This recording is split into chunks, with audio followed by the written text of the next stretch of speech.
This channel does not promote any violent, harmful, or illegal activities. All content provided by this channel is meant for an educational purpose only. Cancer Healer Center, a new beginning.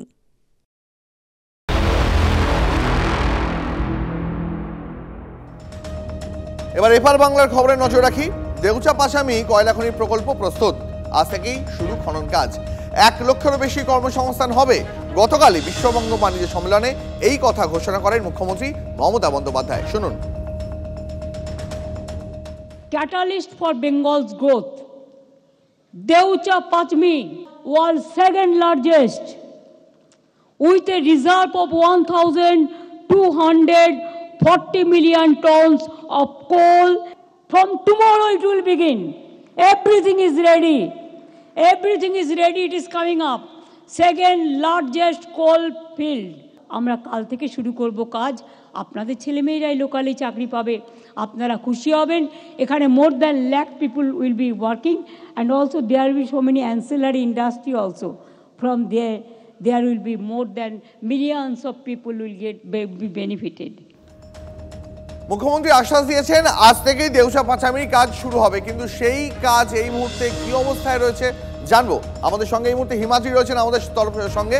Himadri, তুমি তো একেবারে দেউচা পাচামিতেই রয়েছো। মুখ্যমন্ত্রী গতকাল বলেছিলেন আজ থেকে প্রথম পর্যায়ের কাজ শুরু হবে। কোন এই মুহূর্তে সেই কাজ এখন কোন পর্যায়ে দাঁড়িয়ে রয়েছে একেবারে সরাসরি জানতে চাই। দেখো, এখনো পর্যন্ত যে মেশিনারি আনার কথা ছিল, যেই মেশিনারি দিয়ে এখানে বিস্ফোরণ করা হবে বা যেই গাছগুলিকে চিহ্নিত করা হয়েছে, যেই গাছগুলিকে উপড়ে ফেলা হবে, নতুন করে সেই গাছগুলিকে অন্যত্র লাগানো হবে, সেই কাজ কিন্তু এখনো পর্যন্ত শুরু হয়নি। অল্প মাত্রায় পুলিশ প্রশাসনের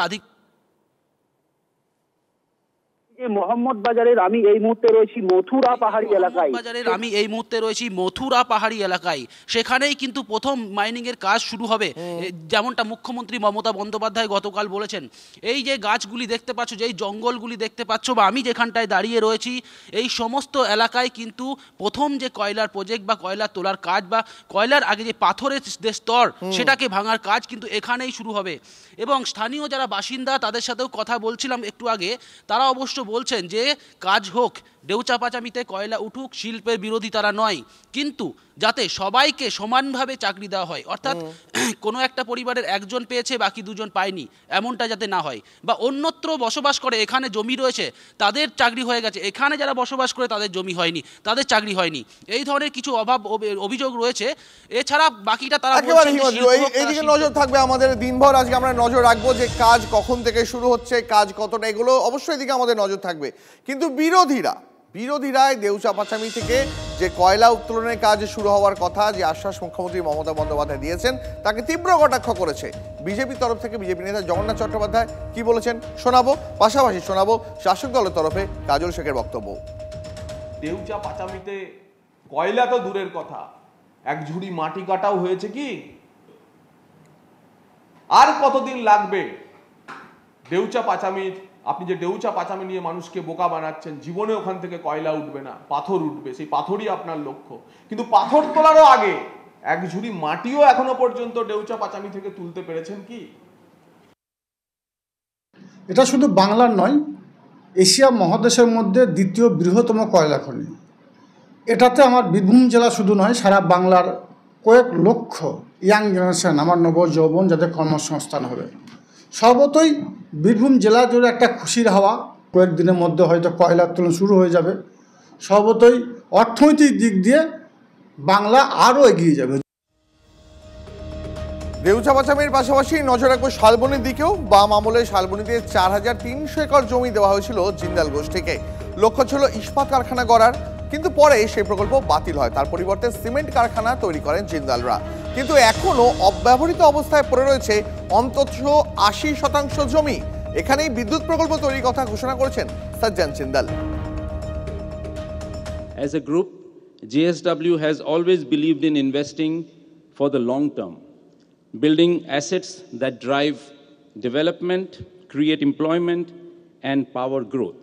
As we stand here today, we plan to invest into 2 into 800 megawatt power plant in Shalboni with an investment of 16,000 crore rupees. Whenever the state requires additional power, we will be ready to invest another 16,000 crores to double the capacity to 3,200 megawatts. এই মুহূর্তে পশ্চিম মেদিনীপুর থেকে দেবব্রত আমাদের সঙ্গে রয়েছেন। দেবব্রতের কাছে সরাসরি জানতে চাইব, দেবব্রত, গতকাল বিশিষ্ট শিল্পপতি সজ্জন জিন্দাল ঘোষণা করেছেন শালবনীতে নতুন প্রকল্প তৈরি হবে। এই মুহূর্তে এই খবর পেয়ে শালবনীর মানুষের কি প্রতিক্রিয়া, কাজ কতদূর এগোবে, এখনো পর্যন্ত কি দেখতে পাচ্ছ, জানতে চাইব।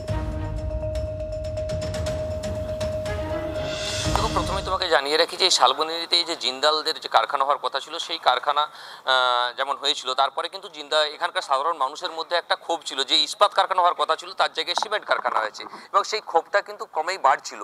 তো গতকালকের যে ঘোষণা এখানে পাওয়ার প্ল্যান্ট হওয়ার কথা রয়েছে, সেই ঘোষণার পর কিন্তু এখানকার আমরা ঘটনাস্থলে এসেছিলাম এবং মানে যে জিন্দাল কারখানার যে স্থল সেখানে কিন্তু এসেছি এবং সেখানে সাধারণ মানুষের সাথে সকাল থেকে আমরা কথা বলেছিলাম। তাদের বক্তব্য যে যদি যিনি ঘোষণা করেছেন যদি এখানে কাজ হয় তাহলে ভালো, কিন্তু কবে কাজ হবে এই প্রশ্নও কিন্তু উঠছে। আমরা সরাসরি এখানে কিছু সাধারণ মানুষ রয়েছেন তাদের কাছেই চলে যাব।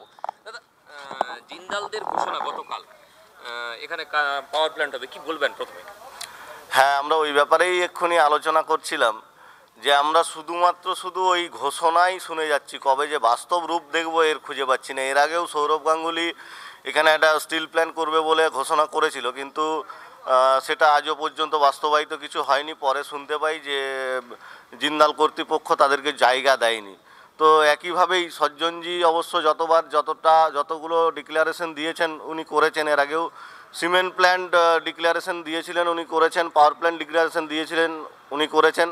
আমরা আশাবাদী, আমরা সবসময়। দেবব্রত, একটা জিনিস তো পরিষ্কার যে সাধারণ মানুষ শুধু আশ্বাস চাইছেন না, তারা চাইছেন এখানে কাজ হোক, কর্মসংস্থান হোক, প্রকল্প হোক, তাদের বাড়ির ছেলেমেয়েরা কাজ পাক। এবার একটুখানি অন্যদিকে, একটু উত্তরবঙ্গের দিকে নজর দিই। পরিত্যক্ত চা বাগান এবং চা বাগানের পড়ে থাকা জমিতে রিসর্ট তৈরি করে পর্যটন শিল্পে জোর দেওয়ার কথা ঘোষণা করেছেন মুখ্যমন্ত্রী, কিন্তু জঙ্গল লাগোয়া চা বাগানের অধিকাংশই হাতি এবং বন্যপ্রাণীদের করিডর। এই এলাকায় রিসর্ট গড়লে তা গ্রিন ট্রাইব্যুনালের নির্দেশ অমান্য করা হবে বলে দাবি করছেন পরিবেশ প্রেমীরা। এই বিষয়ে বিস্তারিত জানবো, গ্রাউন্ড রিয়ালিটি জানতে রনি চৌধুরী রয়েছেন আমাদের সঙ্গে। রনি, মুখ্যমন্ত্রী গতকাল বলেছেন যে উত্তরবঙ্গে তিনি চান যে অনেকগুলো রিসর্ট তৈরি হোক, কিন্তু এটাও তো ঠিক যে সেখানে প্রচুর বন্যপ্রাণী, হাতি, এদের আনাগোনা রয়েছে, তাদের জন্য এলাকা রয়েছে। সেই সমস্ত জায়গায় যদি রিসর্ট তৈরি করা হয় তাহলে মানুষ এবং বন্যপ্রাণীর মধ্যে একটা সংঘাত বাঁধবে না? দীপ, দেখো, একদমই তাই। আমরা জানি যে ডুয়ার্সে যে সমস্ত চা বাগান রয়েছে তার সমস্তটাই কিন্তু অধিকাংশ ক্ষেত্রেই দেখা গিয়েছে যে জঙ্গল লাগোয়া এলাকা, বিশেষ করে রিজার্ভ ফরেস্ট অথবা জাতীয় উদ্যান সংলগ্ন এলাকা বেশ কিছু চা বাগান রয়েছে যেখানে বহু জায়গা ফাঁকা এবং ভেস্টল্যান্ড রয়েছে।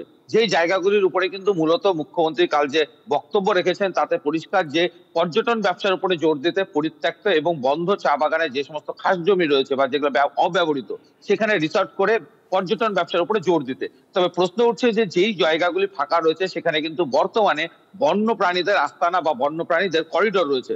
উত্তরবঙ্গে যতগুলি হাতি করিডোর রয়েছে তার মধ্যে হাই সেন্সিটিভ করিডোর রয়েছে ডুয়ার্সে, বিশেষ করে বানাহাট, মালবাজার, জলপাইগুড়ি যে সমস্ত এলাকাগুলি চা বাগান রয়েছে তার গা ঘেঁষে রয়েছে রিজার্ভ ফরেস্ট সংরক্ষিত বনাঞ্চল।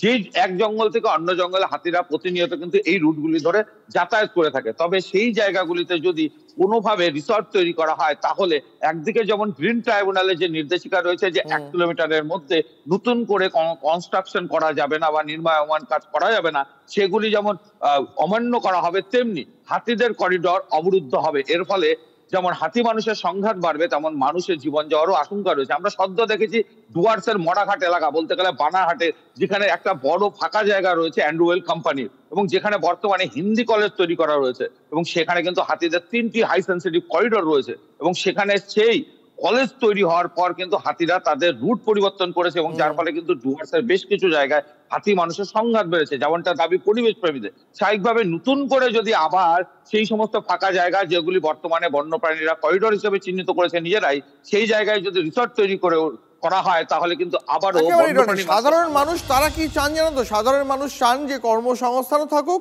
পাশাপাশি হাতি বা অন্যান্য যে সমস্ত প্রাণী পশু রয়েছে তাদের জন্য একটা উপযুক্ত পরিবেশ সেটাও বজায় থাকুক। আপাতত রনি, তোমাকে ধন্যবাদ। কিন্তু স্থানীয় তৃণমূল নেতৃত্ব এই বিষয়ে কি মনে করছে শোনাই।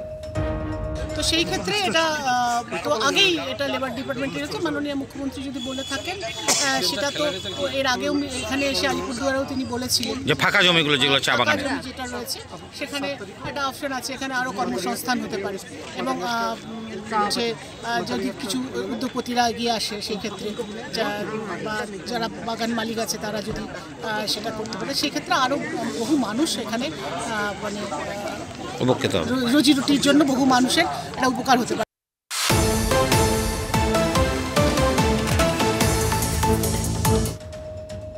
দত্তপুকুরের মুন্ডহীন দেহ উদ্ধারের ঘটনায় পাকড়াও 2 দিনের মাথায় মুন্ডহীন দেহ শনাক্ত করা গেছে।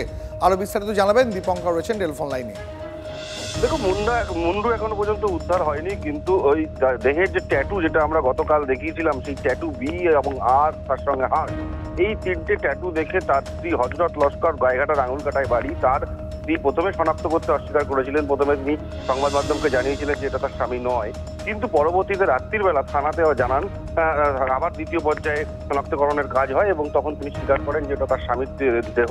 পরবর্তীতে তার সঙ্গে রিলেটেড যে লোকগুলো ছিলেন তাদের মধ্যে ওয়াহিদুল্লাহ গাজী, যে কিনা এই হযরত লস্করের মাসিক ছেলে হয়, তাকে গ্রেপ্তার করে পুলিশ। প্রথমে আটক করে বারাসাত স্টেশন থেকে এবং তারপর তার কথায় অসঙ্গতি থাকার কারণে তার স্ত্রী পূজা দাসের প্রসঙ্গ আসে এবং সেই পূজা দাসকে প্রথমে বনগাঁ 2 নম্বর রেলগেট চত্বর এলাকাতে তার বাড়ি, সেখান থেকে তাকে তুলে নিয়ে আসা হয়, তাকে আটক করে এবং তারপর আজকে সকালবেলা পুলিশ সূত্রে আমরা জানতে পারি যে দুজনকেই গ্রেপ্তার করা হয়েছে এবং পূজা দাসের সঙ্গে হযরত লস্কর এদের পুরনো একটা প্রেমের সম্পর্ক ছিল এবং সেই প্রেমের সম্পর্ক থাকাকালীনই ওয়াহিদুল্লাহ গাজীর সঙ্গে বিয়ে হয়। এটা ওয়াহিদুল্লাহ গাজী জানতো, কিন্তু বিয়ের পরেও এই দুজনের মধ্যে সম্পর্কটা কন্টিনিউ ছিল এমনটা ওয়াহিদুল্লাহ জানিয়েছে এবং তার পরিপ্রেক্ষিতেই কিন্তু একটা কারণ যে এই মহিলা সংক্রান্ত যে জটিল সমস্যা, পুলিশ কি মনে করছে হযরত লস্করের গলা কেটেছে কে? পুলিশ এখনো পর্যন্ত কি মনে করছে?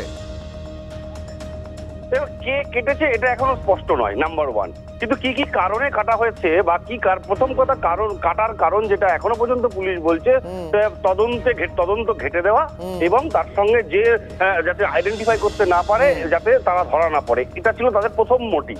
দ্বিতীয় যে পর্যায়গুলো আছে তার মধ্যে 3টে কারণ পুলিশ বেঁচেছে। নাম্বার 1 কারণ হচ্ছে মহিলা সংক্রান্ত সমস্যা, দ্বিতীয় হচ্ছে এরা প্রত্যেকেই চুরির কাজ করতো, অর্থাৎ বিভিন্ন জায়গায় চুরি, ছিনতাই, ডাকাতি এই ধরনের কাজের সঙ্গে ইনভলভ ছিল। বেশ, বুঝতে পেরেছি দীপঙ্কর, আপাতত অনেক ধন্যবাদ তোমাকে, পরবর্তীতে আবার এই নিয়ে কথা বলবো। Cancer Healer Center, a new beginning.